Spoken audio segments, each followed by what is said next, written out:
সালামু আলাইকুম। ডক্টর মোহাম্মদ ইউনুস আলোচিত এই মুহূর্তে সমালোচিত।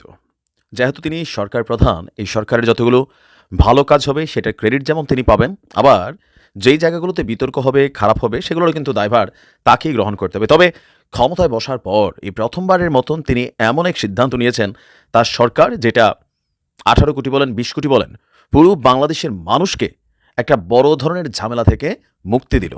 আমি মনে করি এটা খুবই সাধুবাদ জানানোর মতন একটা সিদ্ধান্ত।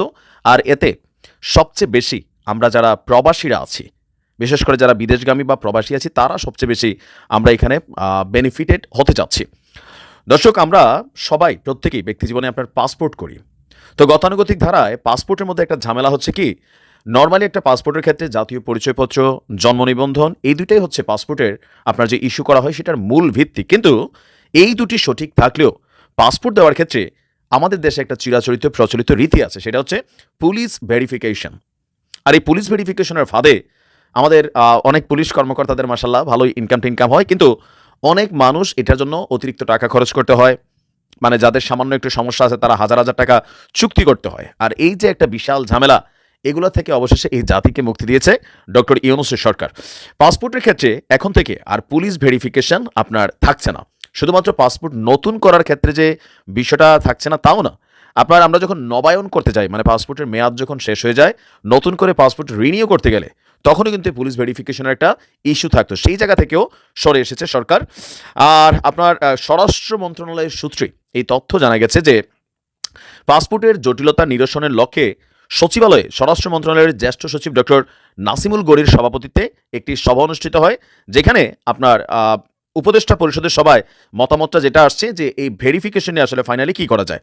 তো আপনার নাম প্রকাশ অনিচ্ছুক এক কর্মকর্তা বলছেন এই বিষয়ে সভায় অনেকটা এগিয়ে গেছে, আরেকটি সভা হবে, তারপর আপনার পাসপোর্ট ভেরিফিকেশন উঠানোর বিষয়টাকে আপনার প্রজ্ঞাপন হিসাবে সামনে নিয়ে আসতে যাচ্ছে। জানা গেছে সবাই পাসপোর্ট জটিলতা নিরসনের লক্ষ্যে প্রয়োজনীয় যে সুপারিশ, মানে যা যা এখানে সংস্কার, সেগুলো প্রণয়ন করা হয়েছে। আর উপদেষ্টা পরিষদের নির্দেশনার আলোকে চূড়ান্ত সিদ্ধান্ত আপনার আদেশ জারি করা হবে। আর প্রধান উপদেষ্টার কার্যালয়, আইন বিচার এবং সংসদ বিষয় মন্ত্রণালয়, প্রবাসী কল্যাণ বৈদেশিক কর্মসংস্থান মন্ত্রণালয়, পুলিশের বিশেষ শাখাসহ অন্যান্য বিভাগের যারা প্রতিনিধিরা ছিলেন গতকালকের এই বৈঠকে সবাই আপনার উপস্থিত ছিলেন, এবং সেখানে ফাইনালি এটা সিদ্ধান্ত নেওয়া হচ্ছে। জাস্ট একটা ম্যাটার অফ টাইম, হয়তো এখানে ২-৪ দিন লাগবে, লাস্ট একটা সভা হবে, তারপরে এই সিদ্ধান্তটা বাতিল হতে যাচ্ছে। আর এই ক্ষেত্রে ডক্টর মোহাম্মদ ইউনূস তিনি সম্মত হয়েছেন, আর জাস্ট হচ্ছে ফাইনাল একটা স্বাক্ষর।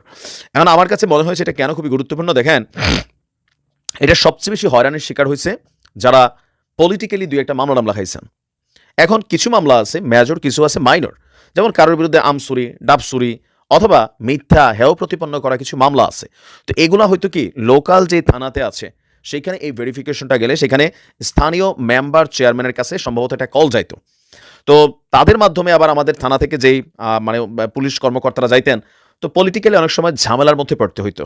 আবার অনেকে আছে এমনিও যাই, এই যে আসছি, আমাদের পুলিশের সরকারি বেতন দেওয়া হচ্ছে, তারপরে অফিসে থেকে বাসায় গিয়া ভেরিফিকেশনের পর ৫০০-১০০০ হাদিয়া না দিলে মন ভরতো না, অথবা ভেরিফিকেশনটারে লেন্দি প্রসেসিংয়ে নিয়ে ফেলা হইতো। তো এই সকল উটকু ঝামেলা থেকে এই একটা সিদ্ধান্ত দলমত নির্বিশেষে সবাই এটা থেকে মুক্তি পাচ্ছে। তবে এই সিদ্ধান্তটা সবচেয়ে বেশি ফায়দাজনক হচ্ছে যারা আওয়ামী লীগের নেতাকর্মী আছেন, কেননা এই মুহূর্তে গত ১৬ বছর যেমন এই দেশ থেকে বিএনপি জামাতের নেতাকর্মীরা যে যেমনে পারছেন পরিচয় লুকাইয়া থানা পুলিশ ম্যানেজ করা, পাসপোর্টটারে রেডি করা, পুলিশ ভেরিফিকেশনটারে ক্রস করানো খুবই কঠিন একটা কাজ ছিল। তো সেই জায়গাতে তারা অনেক হিমশিম খাইছে। বাট ডক্টর ইউনূস সরকারের এই সিদ্ধান্ত সবচেয়ে বেশি ফায়দাজনক হচ্ছে এই মুহূর্তে বাংলাদেশ থেকে যে সকল আওয়ামী লীগের নেতাকর্মীরা পৃথিবীর বিভিন্ন দেশে শ্রমিক ভিসা বা অন্যান্য ভিসায় মানে পাসপোর্ট করে দেশ ছাড়ার সিদ্ধান্তে আছে বা অপেক্ষা আছে, তাদের জন্য এটা পজিটিভ হয়েছে। আওয়ামী লীগের নেতাকর্মীরা দোয়া করবে মনে হয়। বাট সর্বোপরি এটা বাংলাদেশের জন্য খুবই একটা পজিটিভ। আমার কাছে মনে হয় যে এরকম ভালো ভালো আরও কিছু সংস্কার করা জরুরি। সমালোচনা থাকবে, প্রশংসাও থাকবে। ভালো থাকুন। আসসালামু আলাইকুম।